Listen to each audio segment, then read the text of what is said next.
Hello, hello, everybody. I'm just letting everyone get in here. We have a wonderful crowd today. Thank you all for coming. How are you? Hi, who's we got? Okay, so recording. Thank you guys for joining us today. I'm going to introduce, first of all, I hope everyone had a wonderful weekend. I can't believe like how quick Tuesday came. So I hope everybody had a wonderful long weekend and got to enjoy a little bit of downtime. And we have a couple of guests with us today. I'm going to introduce my coworker, Jen Lucier. She is a parent consultant at CPAC. She's going to be joining us today. Jen, say hi. Hi, how are you guys? And with us today, we have the Division Director of the Bureau of Special Education, Bryan Klimkiewicz, who's going to give us an update and answer some questions. Thank you, Jen. Hi, good afternoon, everyone. Hello. Good afternoon. You're supposed to be doing. All right. Hola, Bryan. In Spanish, I say hola. Hola. That sounds like Maria. Yes.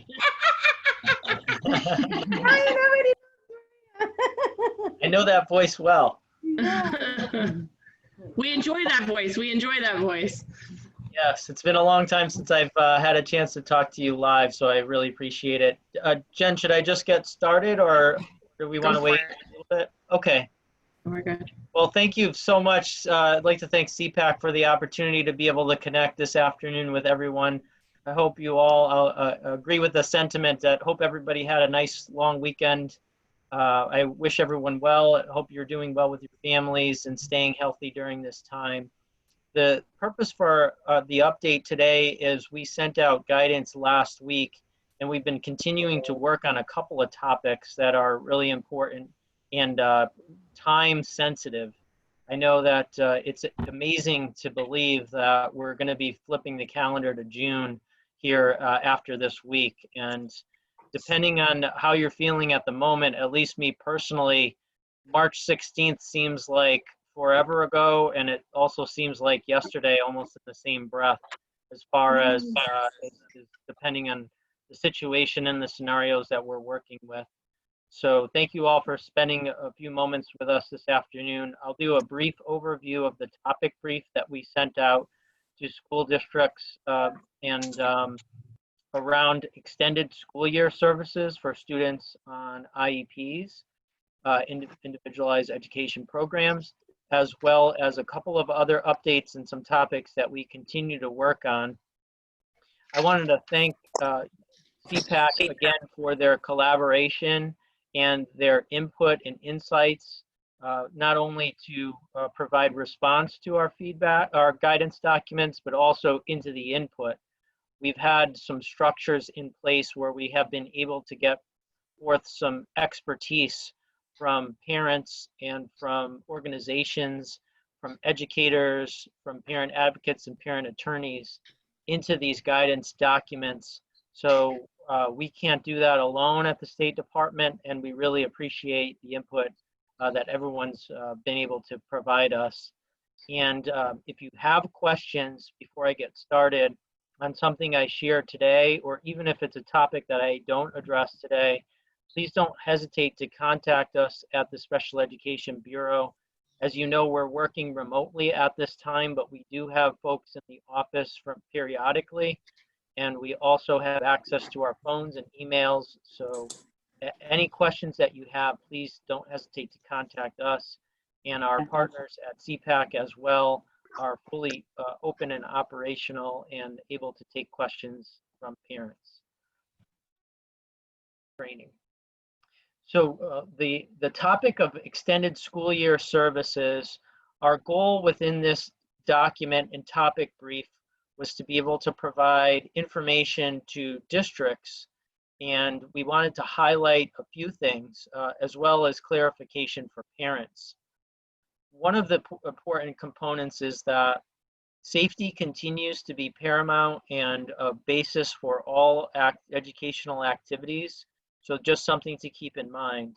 The free, appropriate, and public education for students with disabilities is still and continues to be a requirement for school districts.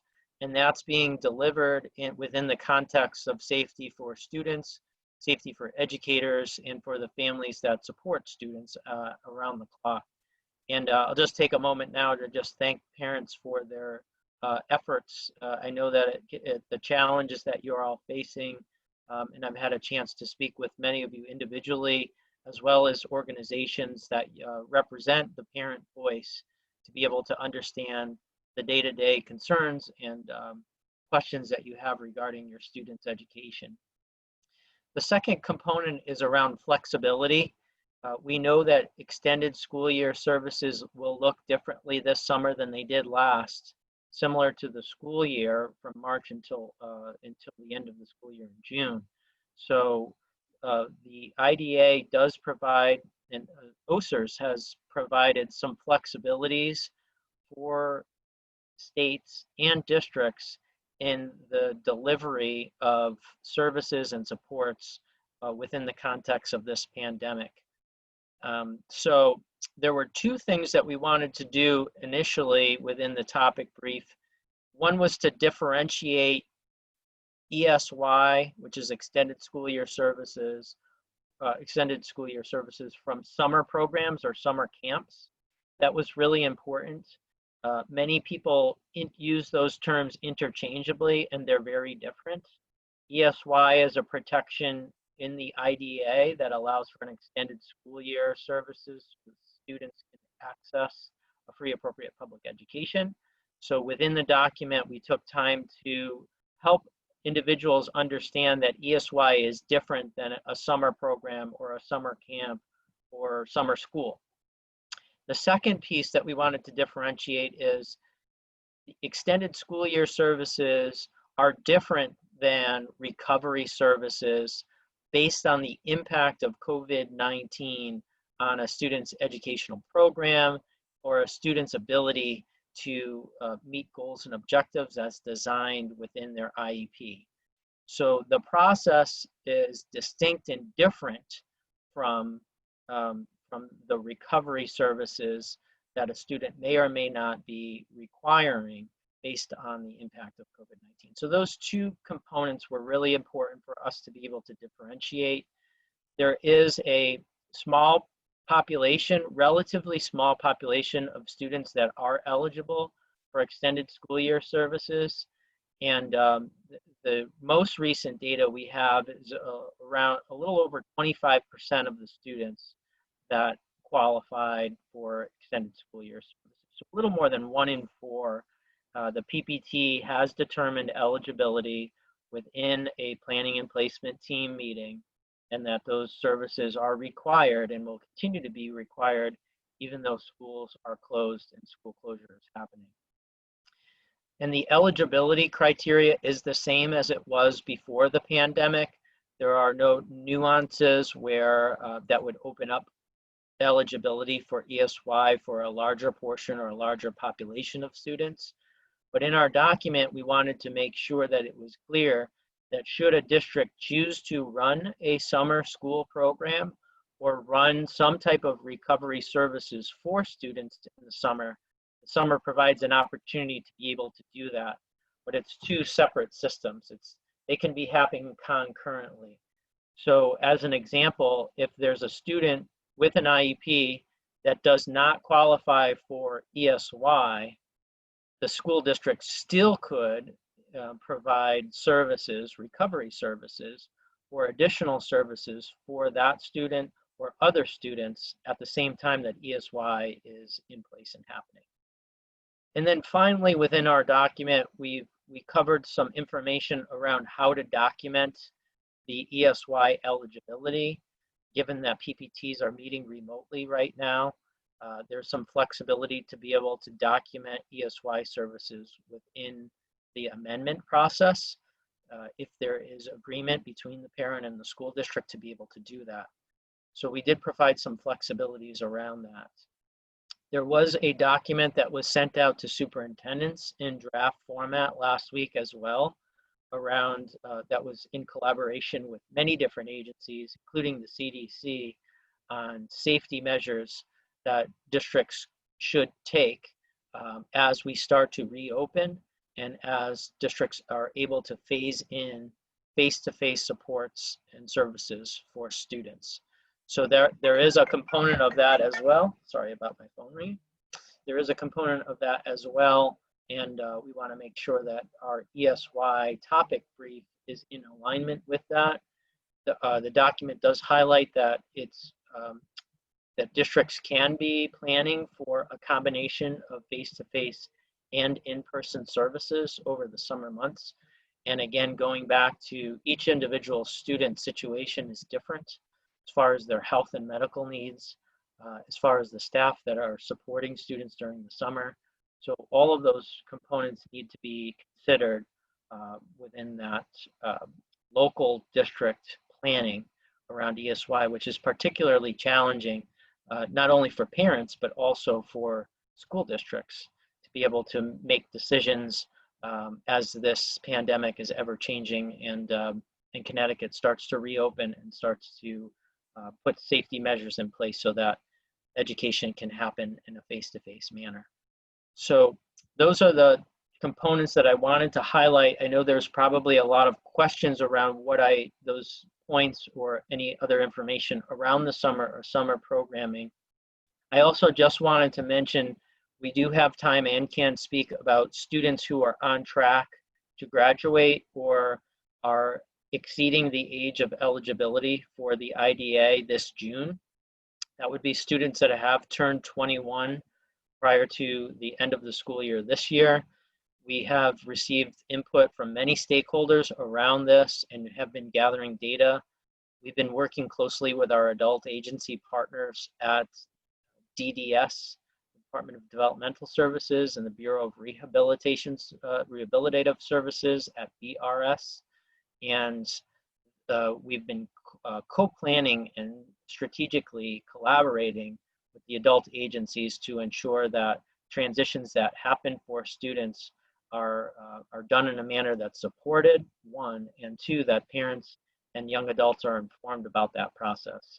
So although we have not put forth formal guidance in that area, that's something that we'll be working on to get out very soon. Again, we understand how time sensitive that information is. So I'll pause at that point, and again, just thank individuals and organizations that have helped contribute to the guidance documents. We know that the information is still ever changing. We have not received formal guidance from OSERS since very early in the pandemic, so we still do anticipate and anxiously await future federal guidance around those areas. But I'm happy to answer questions and open it up at this point. Okay, so we're going to open it up to some questions. If anybody has one and wants to talk, you can unmute yourself and ask it. For those of you that are asking about the ESY guidance that we were just talking about, we do have it posted on our social media and on our website under our COVID-19 page. So if you need any help following that, you can just finding it. You can just email us at cpac@cpacinc.org, cpacinc.org.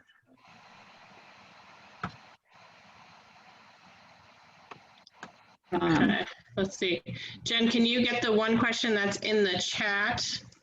Right, was there a question there? I think there was. Okay, so what if a parent has been approved for ESY, but they are not sure that participating online is appropriate because they've been struggling all along? What would you suggest for that family? Yeah, that's certainly a challenge that we continue to face, even in the early, as we turn the calendar here to June and July. What I would say to that parent is just the emphasis of communication with the school and with the either the case manager or the special education teacher or the director, whoever has been involved in those eligibility determinations, to make sure that you clearly communicate what your concerns are around that mode, for lack of a better word, of instruction. And we know that the limitations that distance learning provides. Having said that, there's also been some very positive feedback around aspects of distance learning that have happened. So I think this is, this is sort of the logistic challenge that I referred to about one being able to safely provide face-to-face or in-person services so that there's not additional risk for either the students or the staff. But it does provide an opportunity to start to move into that direction. And then two, continue some of the benefits that the distance learning has provided. But if your student continues to struggle to access that distance learning, then it can be frustrating to have a continuation of that same mode of instruction. So perhaps there's additional dialogue with the district about alternative ways to offer that over the summer months. Thank you. And we have another question. Can a district unilaterally decide that no ESY services will be offered because all students have, I think, have lost skills since school went to distance learning? So I'm not sure if recovery services is maybe what we're talking about or not. Mary, did you want to rephrase your question? Yeah, this is Mary. Hi, Brian. I've never seen Hey, Mary, how are you? Good, how are you? Good. I just had a PPT with a district this morning for a student who's 20 years old. And the district told me that they were not offering any extended school year services at all for any of their students because all students had decompensated, every single one. So they were not going to offer any recovery services or extended school year services. I have to say that I was able to argue the point, as I'm sure Brian's not surprised, to get my student extended school year services for the summer, but I was surprised that a district would just come right out and say, we're not offering it for anyone. Thank you, Mary, for clarifying that. So what I would say is it sounds like there's confusion about recovery services versus ESY. And that's part of why we wanted to distinguish that in our topic brief, because the district is still required two things. One is to consider ESY for all students on IEPs, which they do every year. And then for the students that are eligible, they would need to communicate to the parent what the services will entail, including dates and times and where the services will be provided and how they will be provided. So we would want to help the district understand that ESY is still a requirement, in that perhaps the district's not offering recovery services for any or all students over the summer if they've made the decision not to do that. But the ESY eligibility and offering services to those that are eligible is still a requirement that the district would have to engage in. Thank you. Can I piggyback on that for a moment? Hi, Brian, thanks. Hi. Will districts be able to offer a hybrid of in-person and online ESY services if parents are concerned about sending their children into a social setting with some of their classmates, especially students who may not understand issues surrounding the 6 feet separation, et cetera, some Oops. Oh, kids no. are very social with them. Oh. We lost your audio there just for a second, Lynn, but you're back. Oh, sorry. So, kids get together and they get excited. They've seen one another and now they want to hug and they're not maintaining that social distance. So some parents may be concerned about that. So how is there an opportunity for a hybrid? Yes. Yeah, the flexibility really is the key right now, and districts do have the opportunity, and parents have the opportunity to discuss a hybrid situation. If the face-to-face can be done safely in certain contexts, combined with a continuation of distance learning, that is certainly a possibility. Thank you. Does anybody else have any questions that they want to ask? We do have one, Jen, from Facebook. It said, how is the district communicating with the families about their options they have for summer or moving forward? Are other languages available? Yeah, that's a great question. I'm not sure I can answer that for each and every district, but I would say that I know that districts are taking the effort in trying to communicate, and the challenges, again, logistically are understandable in planning. You know, our guidance only came out last Wednesday, so I know that there were several districts that were waiting for and ensuring that the guidance wasn't something different than they were going to do, going to implement initially. So the timing of this is difficult, again, with only a few weeks left in the school year. But the aspect of different languages is that there's certainly still a requirement for parents to understand what's being offered in their native language, just like all IEP services and supports. So if there are individuals that are concerned or have questions about that, they can certainly contact us or contact the school district or contact CPAC to be able to understand what is being offered and in what manner. Thank you. We did have a question that was emailed to us regarding progress reporting and grades for students with disabilities, and if it's going to be uniform across districts, and will there be guidance on that? Yeah, thank you, Jen. That's a great question and another time-sensitive topic. And there was a guidance document from the State Department of Education around grading, and the local flexibilities that districts have around grading. And as you can imagine, there was additional questions around that as it relates to progress reports. So on page 10 of the IEP document, PPTs have to check off what the process is for delivery of progress reports, how frequently progress reports are delivered and in what context. And one of the options is the equivalent that progress reports will be sent out with report cards. And so we know that report cards are traditionally or typically at the end of the year. So the progress report should be concurrent with report cards. Others indicate that quarterly reports need to be given, or 3 times a year, some 5 or 6 times a year, depending on the frequency of progress reports. So districts should utilize the information that they have to be able to report on the students' progress, goals and objectives.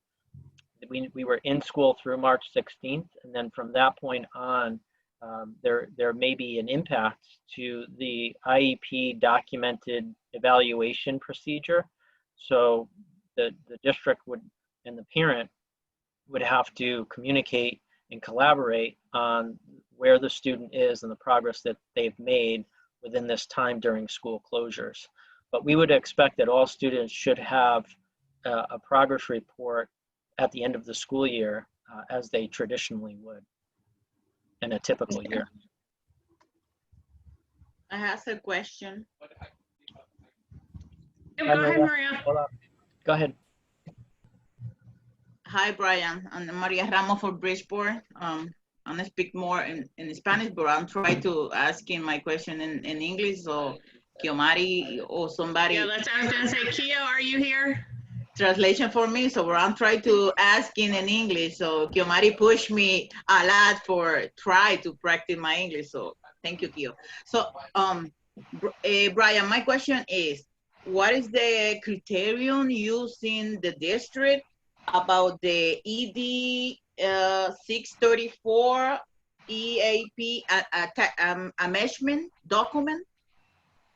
For using this document specific when the parent or the school decide no has PPT meeting. So what is the criteria for the district or the school using this document? Attachment EAP. Thank you, Maria. Yeah, as long as there's agreement between the parent and the school district, that document can be used.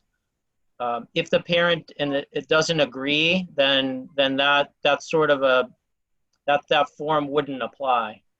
So it most likely would play out in a scenario where the PPT met earlier in the school year and the student was, the details of ESY perhaps weren't discussed until there was a PPT in the spring.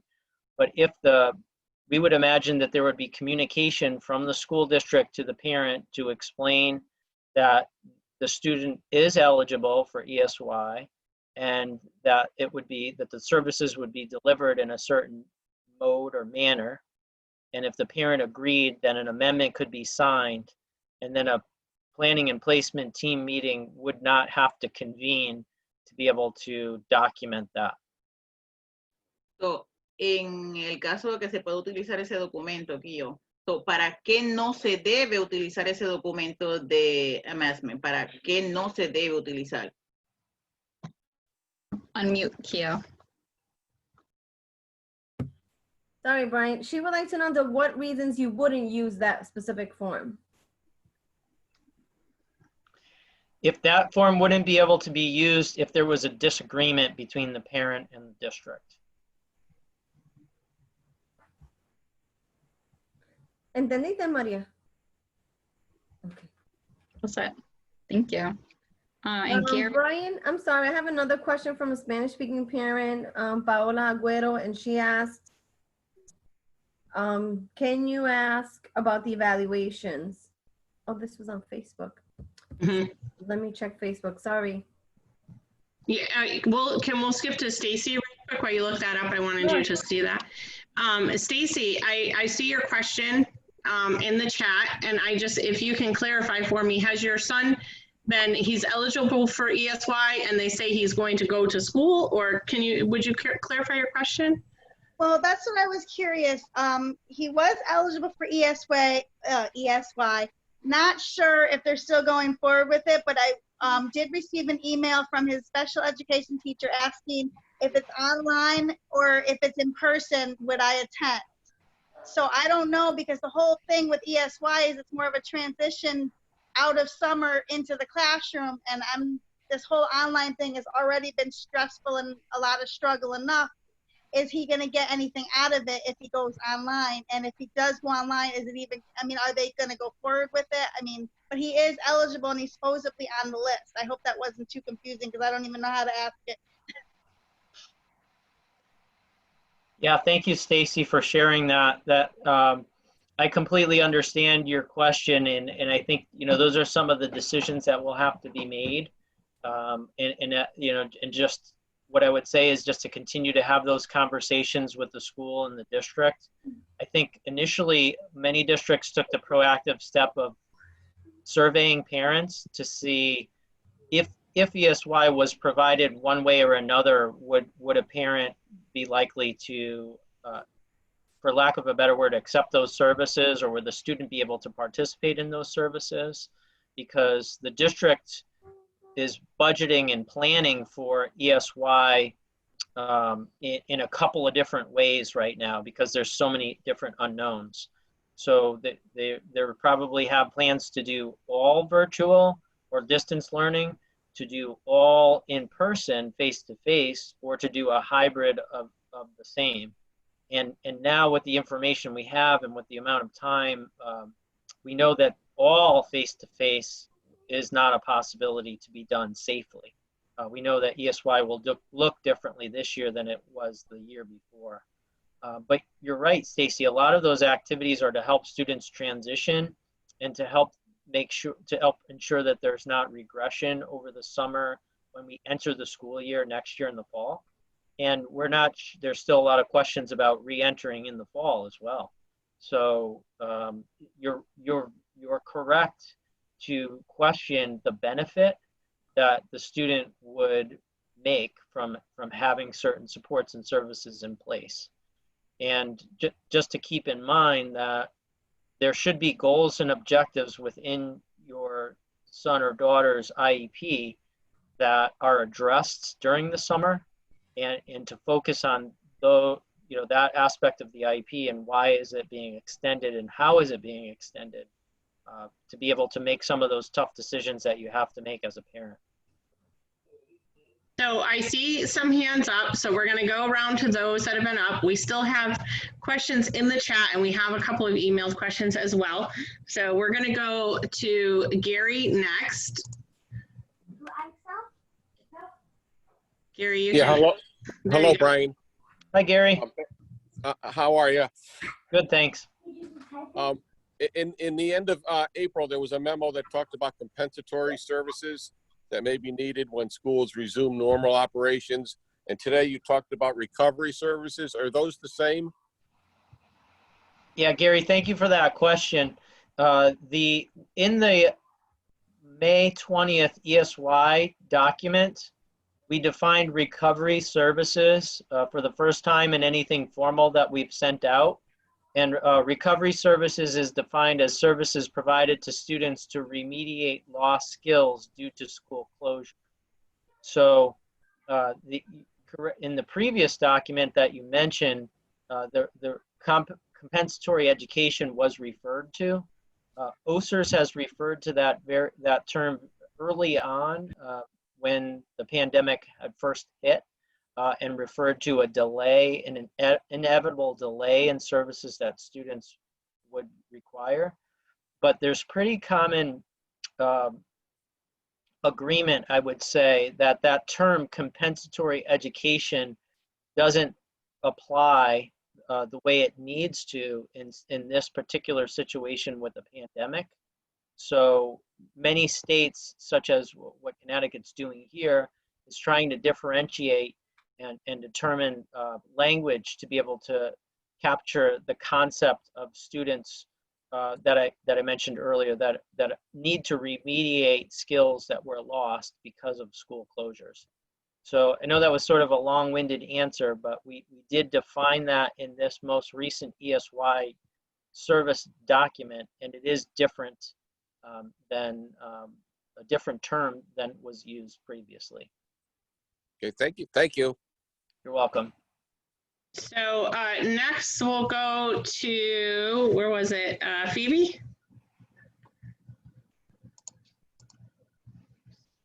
Hi. Hi.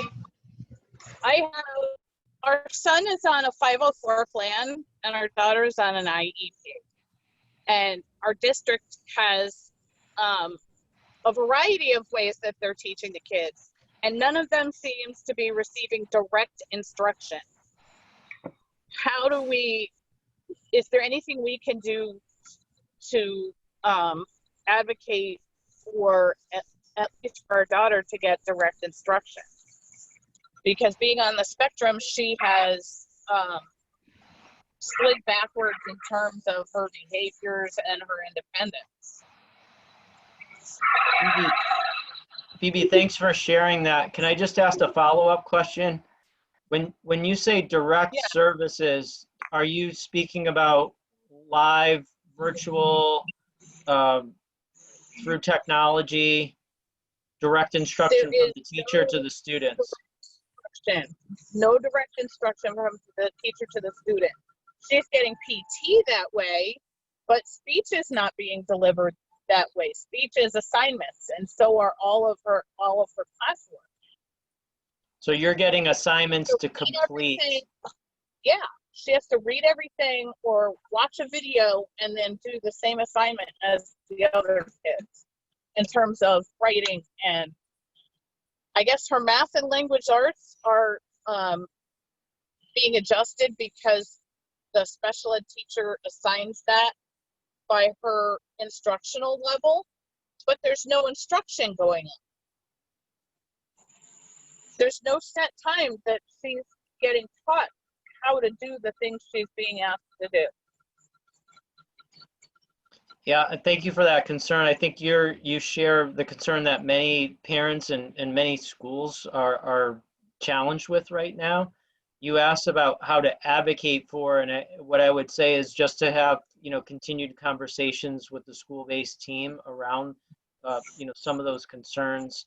I think They're probably depending sick on the of my district emails. and I'm sorry? They're probably sick of my emails because every day Right. it's something. Right. Yeah, I know that depending on the district, what the capacity is to be able to deliver instruction, there's sort of this continuum of distance learning from just sending hard copy materials or, like you said, assignments that are prepackaged all the way through, which sounds like there's some components of related services that are happening that way, that are live, in-person interactions between individuals and Basically through Zoom is any direct, and they have a para to work with her, but she slid so far back that she won't even do the work with the para. She's refusing to do that, only to talk to them. Yeah. So Bryan, do you have a few more minutes? We'll start wrapping up soon.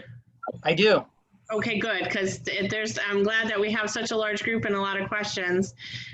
We had gone past Claudia. We have a question from Claudia in the chat that says, how will this impact students that are moving on, finishing 5th grade or 8th grade as they're transitioning to new schools? Claudia, do you want to add to that at all? Because I know it was asked like 10 minutes ago. She's still on mute. Her concern is really about students that are transitioning with school closing on June 30th, how like the coordination of all this will be done, will be lost in the coordination.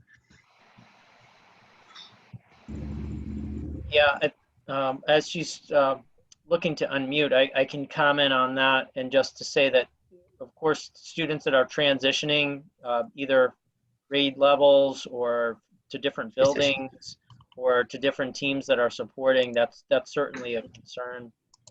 Even in ideal situations, when the pandemic is not upon us, and requires communication and coordination to ensure that those transitions happen in as seamless a manner as possible. And the pandemic has certainly provided challenges and barriers to do that the way we've done in the past.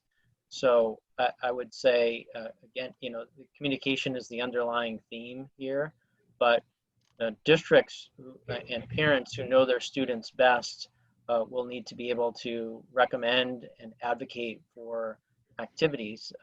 I think one of the parents mentioned, I think it was Phoebe, about part of the benefit of ESY is to be able to assist with students in transitioning or to help them to prepare for what's to come. And there's still so many question marks around that it poses challenges in planning and in the planning process. So many students that have plans will require specialized or individualized consideration for whether it's a hybrid reintegration or some mode of face-to-face instruction, or eventually reintegrating back into school. And I know the State Advisory Council is another entity that is an important legislative committee that just recently put together a polished document around recommendations for reentry and reopening for schools.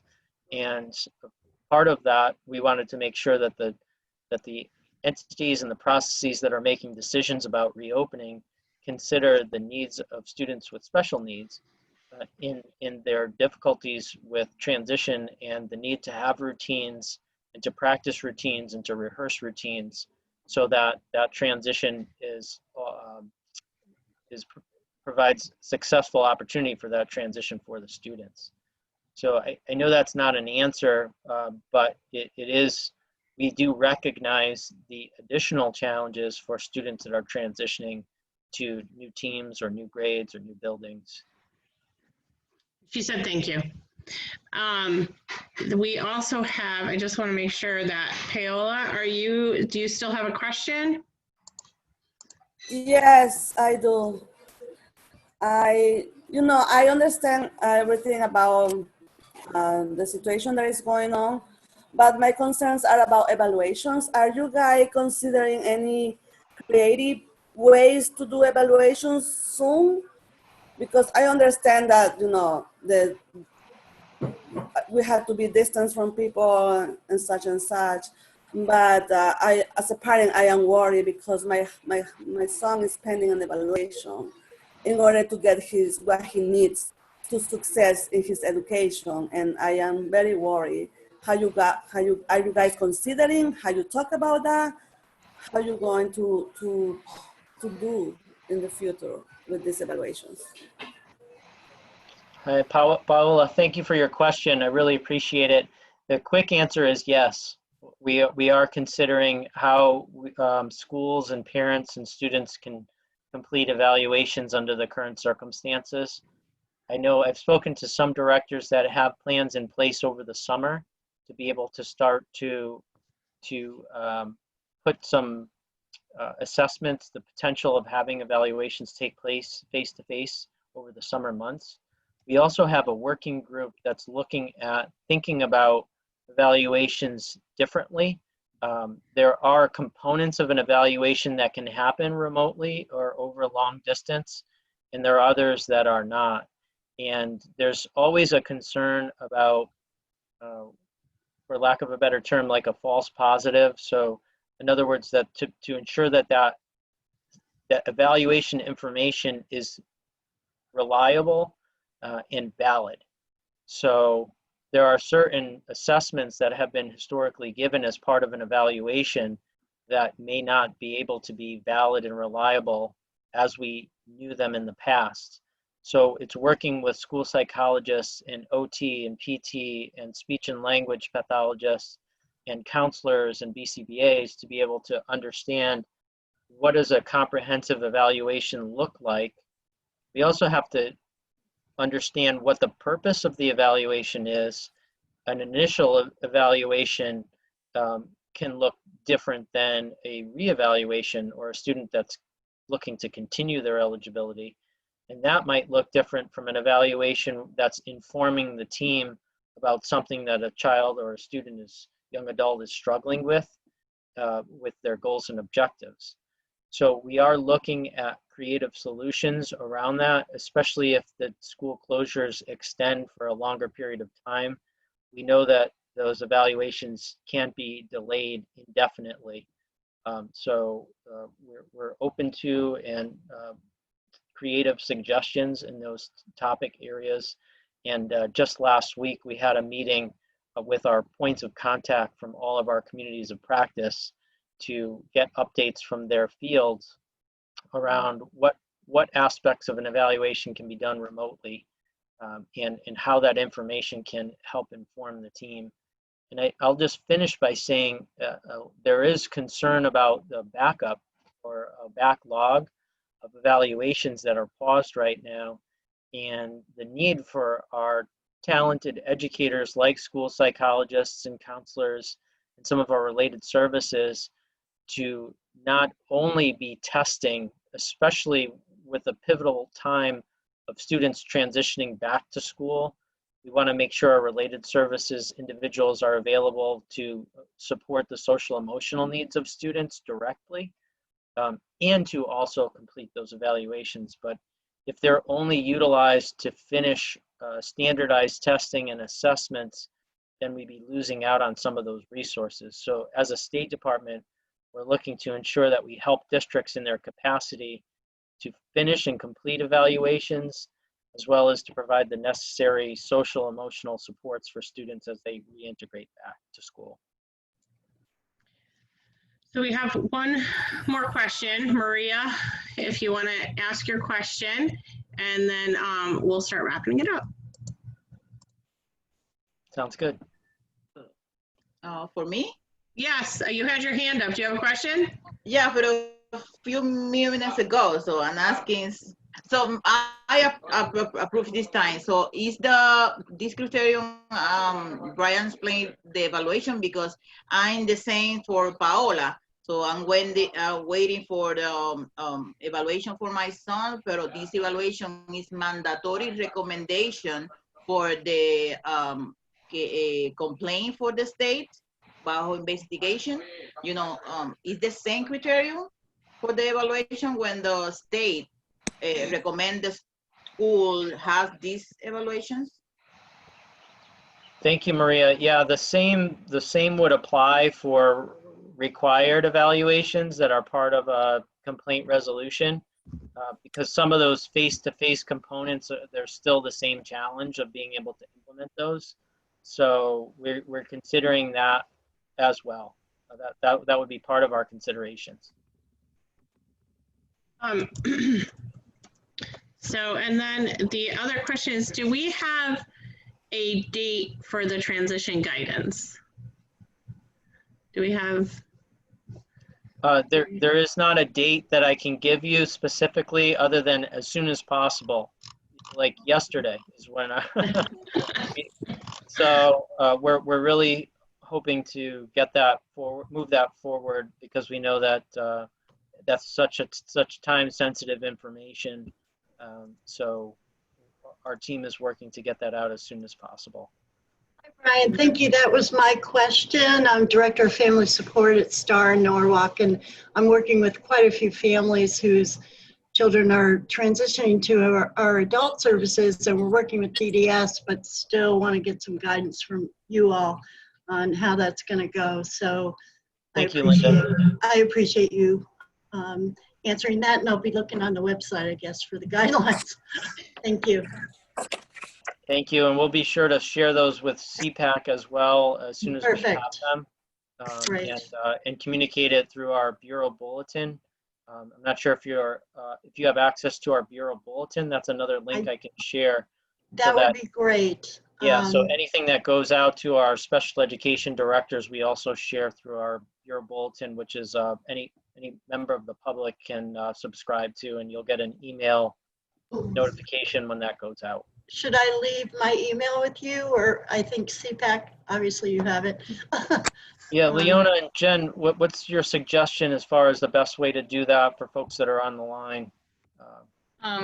You can private chat us your email on here, anybody. So if you click 2 on the messages, you can do it just as CPAC and then put your email in there if you don't want to share it with everybody. Oh, I don't care. I don't care. I have one suggestion for I'm Bryan. going. Thank you. No problem. Thank you very much. Thank you. Thank you, Linda. Bryan, I have one suggestion, especially when on defense my language, you know, whatever you have possible translation, the documents, I know in English, but it's possible you try to, the most important document translate in Spanish or in other language, depend the district has demand for the population for this parent. I don't know. Bridgeport is too many parents in Spanish, sorry. Thank you, Maria. Absolutely, that's a consideration that that's a high priority for us.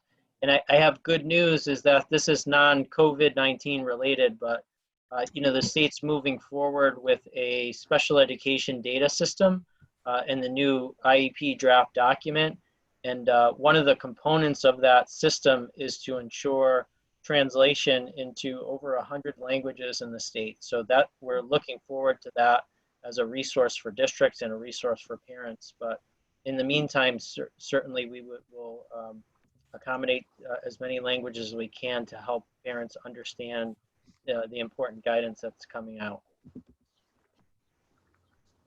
Thank you so much. I do just want to share with everybody that on our CPAC webpage, we do have a COVID-19 page. Let's see if I can do it quickly.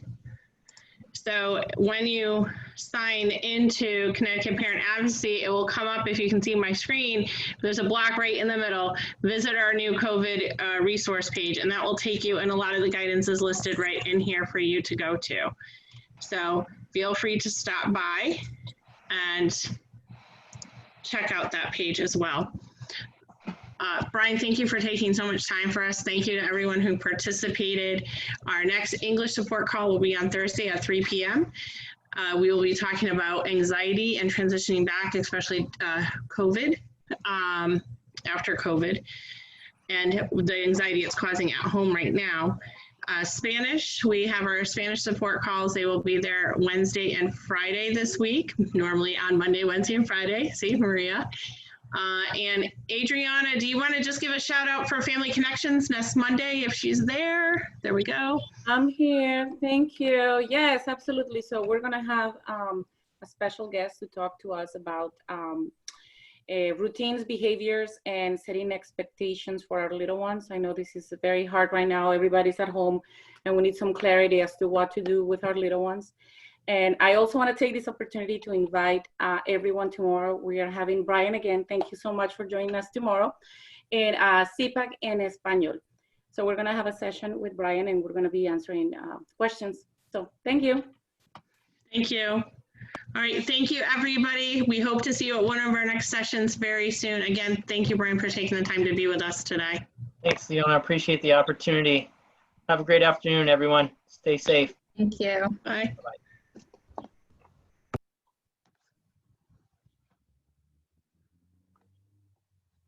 Jen, just stay. Okay.